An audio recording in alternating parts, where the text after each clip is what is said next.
Well, I believe that every Chinese leader has said that reunification of Taiwan with the motherland is a historic mission of the Chinese Communist Party.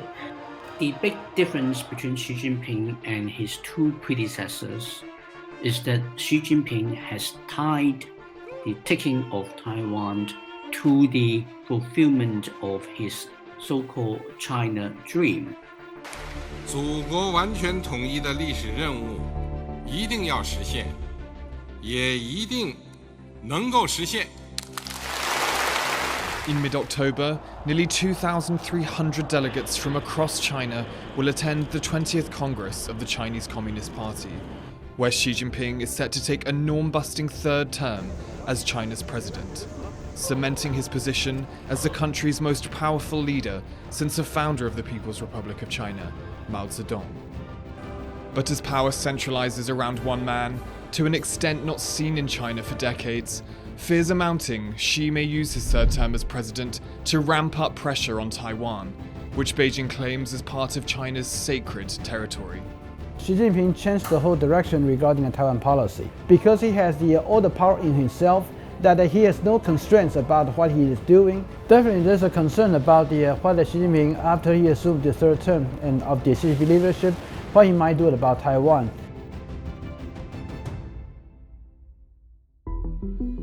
Chinese Communist Party congresses take place every 5 years and are the most important events in China's political calendar.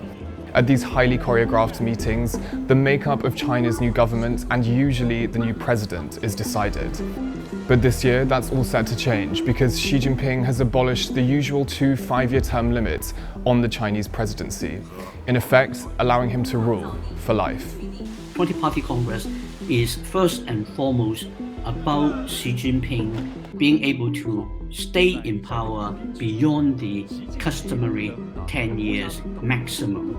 Once Xi Jinping has done so, he will double down on all his policies, including the policy towards Taiwan. Xi, more than any previous Chinese president, has linked unifying Taiwan and China to securing his legacy alongside Mao as one of China's great leaders. Under Xi Jinping, China's policy on Taiwan has been uncompromising and unilateral. So on the diplomatic front, we've seen that since 2016, Beijing has quite effectively peeled away 8 of the countries that used to recognize Taiwan. They have protested Taiwan's inclusion in international organizations. We've seen near daily intrusions into Taiwan's air defense identification zone. Xi's authoritarian approach in China, his vision for how he wants to unify Taiwan with China, and Taiwan's commitment to protect its democracy all means the positions of Beijing and people here in Taiwan are further apart than they've ever been. 台湾人民和朝野政党的最大的共识就是捍卫主权以及我们民主自由的生活方式，这一点我们没有妥协的空间。 In August, China issued its third white paper on Taiwan, in which it promised to unify Taiwan under the one country, two systems model, the same system offered to Hong Kong when it returned to Chinese rule in 1997. It means Taiwan would be Chinese territory, but retain a high degree of autonomy. But the crackdown on pro-democracy protests in Hong Kong since 2019 and erosion of freedoms under the national security law has shattered Taiwanese faith in Beijing's promises. More and more Taiwanese people realize, okay, we cannot trust in CCP, not at all. We just cannot trust it.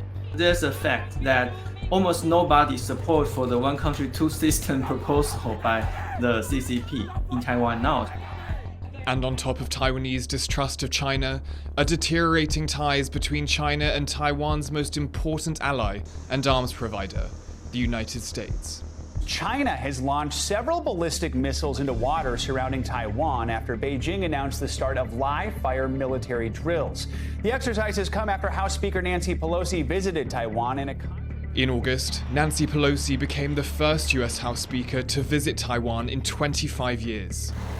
Beijing responded by launching 4 days of unprecedented live-fire military drills in locations surrounding Taiwan.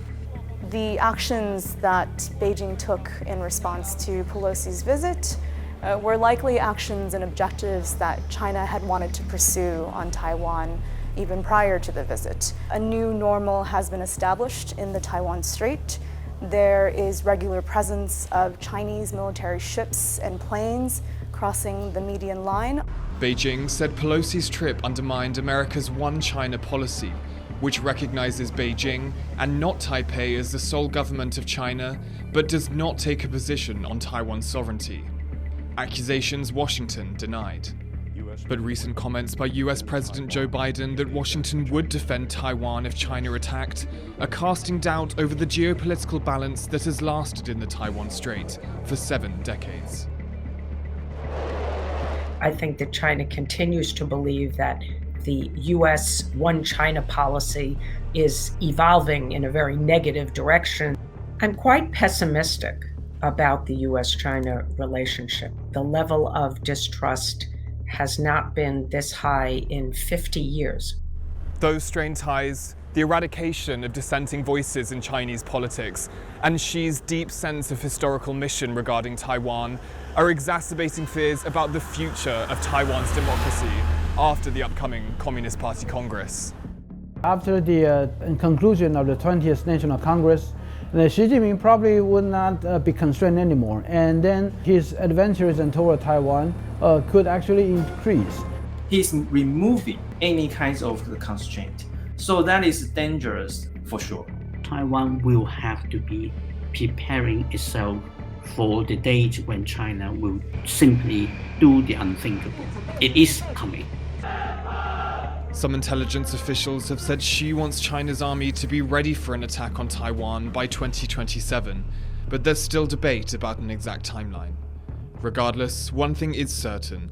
After the 20th Party Congress, Xi Jinping is unlikely to pull back from an already unyielding approach to Taiwan.